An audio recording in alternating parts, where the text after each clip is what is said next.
In Cook Serve Delicious, you're running a restaurant inside a tower with the same name. You can set your own menu and upgrade the space. Every item on the menu has a unique preparation. It could even need special restaurant equipment, like a fryer. Customers will come in, request food on the menu, and you must prepare it before they lose interest. It's a game that requires a lot of quick planning to make the requests in the best order. While doing that, you'll also need to fix the toilet, clean the dishes, and set mouse traps. It's very challenging. You must be a maniac trying to run the whole thing yourself. That's the only explanation for having to cook and clean up the entire restaurant. This is madness. The game is fast, silly, fun, and the controls are fantastic. So how did we go from this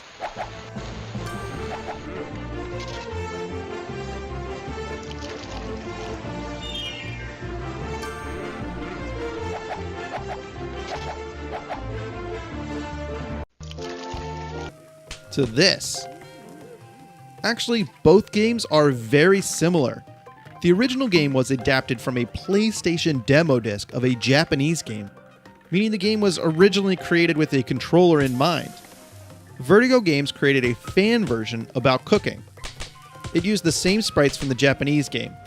With this fan version, the controls were translated to keyboard.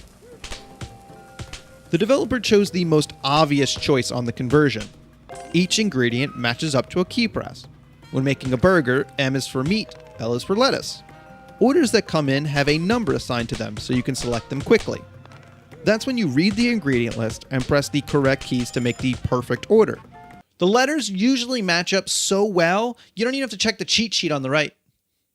I actually love the idea behind a typing game.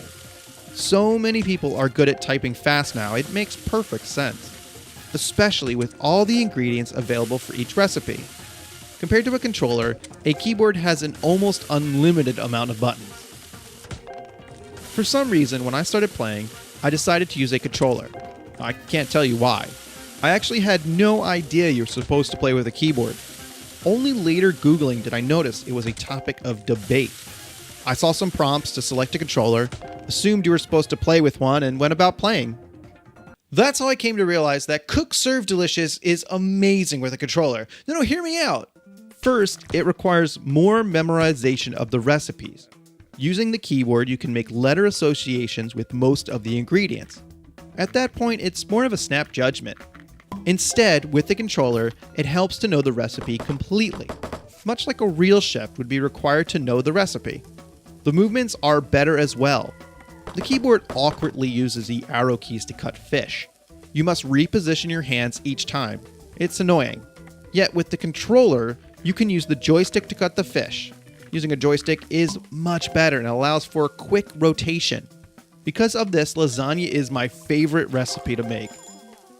I started to get into a real rhythm of laying my lasagna layers with the joystick, or memorizing exactly which buttons to press to create a customer salad. During the surge of rush hour, I would deliver all perfect meals. I'd be so mesmerized that at the end, I wouldn't be sure how I did it. Playing with the controller is hectic, like a real kitchen. Cut the shit to the end of service, okay, big boy? Brothers, A Tale of Two Sons was praised for the controls. For good reason. Playing each brother with a joystick was genius.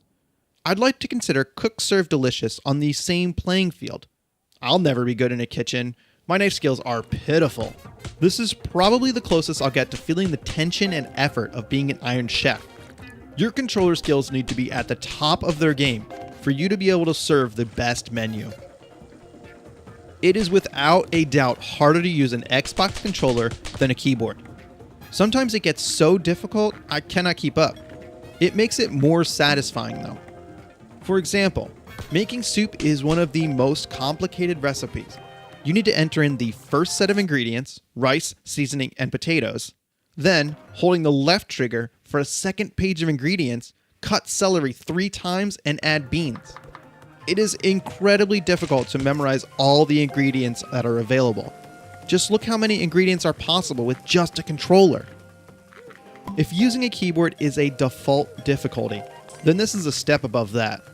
But I get to control it based on what I serve in the restaurant.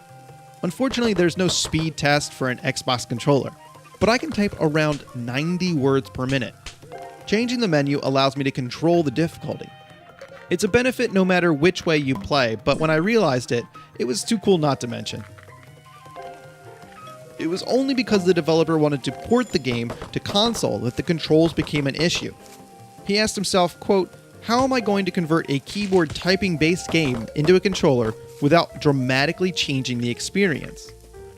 One way to think about it is that you're losing 74 buttons. The short version is he tried to use a wheel. Cook Serve Delicious requires perfect input, and a wheel allows for too many mistakes. He shifted gears and decided to use the controller like a keyboard, with singular inputs for each joystick direction and each button. Just think about how much different this could have been. There are so many aspects that go into making it a good game. The way the player interacts with it is just one small part. But consider how many games you've played that are completely ruined by the unresponsive or clunky controls. Porting a typing game is not easy. I hope Cook Serve Delicious is used as a model for ideas about using a controller in an interesting way. Thanks for watching. There's a link in the description to a blog post the developer wrote that goes more in depth as to how they converted the keyboard controls over to a controller. It's a pretty interesting read. And there's also a link to a site I wrote that has Steam hidden gems. I did it by an algorithm. So let me know what you think, and I'll talk to you later. Bye.